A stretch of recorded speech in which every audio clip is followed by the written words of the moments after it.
Welcome back to my channel. In today's video, I'm going to teach you exactly how to butcher your own chickens. So this is a behind the scenes look at how we fill our freezer, and hopefully it's helpful for those of you that are just starting out. So first, let's do an overview of each station. All right, so this is the slaughter station. So we'll put the chickens head down in through the comb, and then they'll sit there, they'll start to calm down, and that's when you cut their throats. They'll bleed out. Once they get done bleeding out, you'll take them, you go to a scalding station where you'll dunk them for 10 to 15 seconds. The water is anywhere between 130 to 170. That opens up the pores. Once you do that, then you come over to the plucker. You'll toss a bird in. This will be spinning.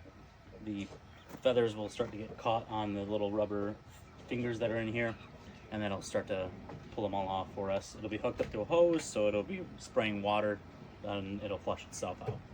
And there we come to the actual butcher station, where we'll eviscerate the chicken, cut it, pull its innards out. We're to keep the hearts and the gizzards and the livers, so we'll separate those. From that point, we'll go over to the packaging station. The packaging station will have our shrink wrap and everything. You put it in the shrink wrap, dunk it for a couple seconds. There's a straw that goes in to the shrink wrap, and as that heats up, it'll shrink wrap around the chicken. And then you pull that straw out, and then you're good to go ahead and put it into the freezer. Take your chicken or meat bird, face down, okay? And their little heads will come out. Just give them a little tug, okay? Let them sit there for a second. When they sit like this, they'll start to calm down a little bit. And then when they're calm, you just take their head. Okay, so you find the jawline. Take your knife and you put it right on that jawline. Okay? And then, so then you take your chicken, get it in here. 10 to 15 seconds.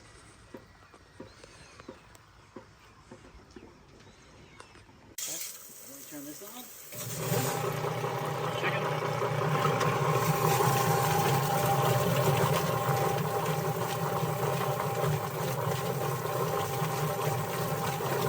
Bro, that is so fast. And done, water off. Okay. That is so much faster than couple- hand plucking. Couple feathers here or there. You can just take those, cut those off. Then we come over here, butcher station. Okay. So then we go ahead. We'll take the feet off. And then that leg. Find that joint. Okay. The best way is just put some tension on that, and then you'll feel it kind of release. It's kind of a weird feeling. You'll feel the toes kind of let go. And that's how you know that you've hit the tendon, which will split. All right, now you go down to right here, grab this. Okay, you open that up. Okay, now the bird's opened. And you're just gonna reach in. And you go in it as far as you can. And with a scraping motion, pretty much, you just pull it back. Everything can come out. Nice. Like that. Okay. Reaching inside. Okay.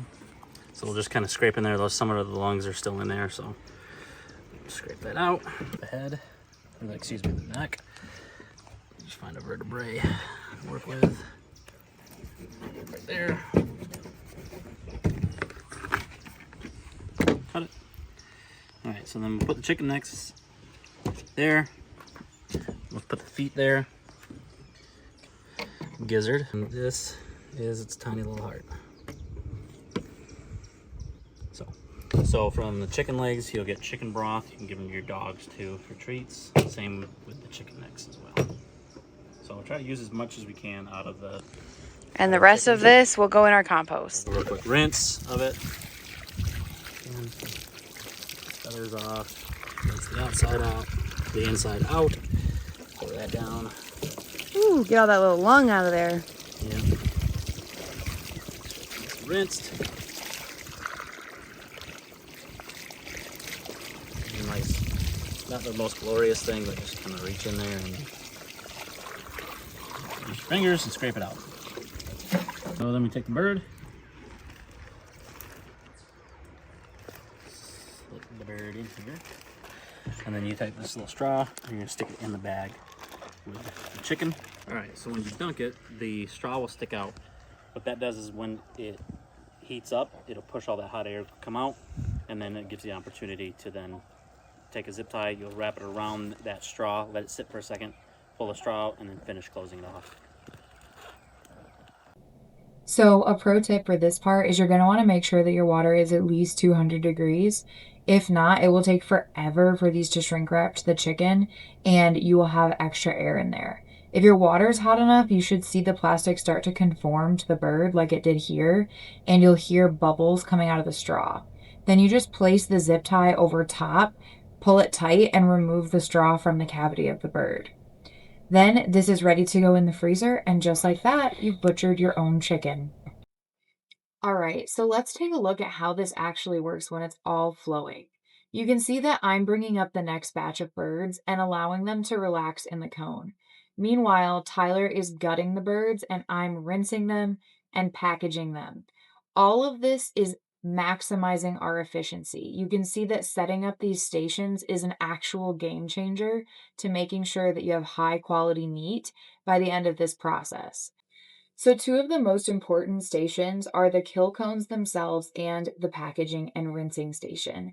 So, number one, when you kill the bird, you want the bird to be relaxed. So, allowing them to relax in those cones, like you can see they are doing now, while I'm completing another station, maximizes my efficiency yet again.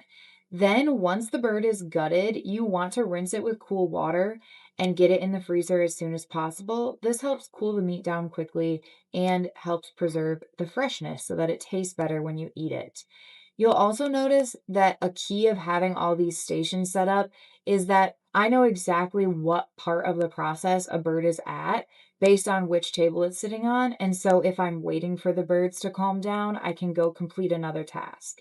Using this system has made it so that we can butcher up to 75 birds in just a 6 to 8 hour butcher day.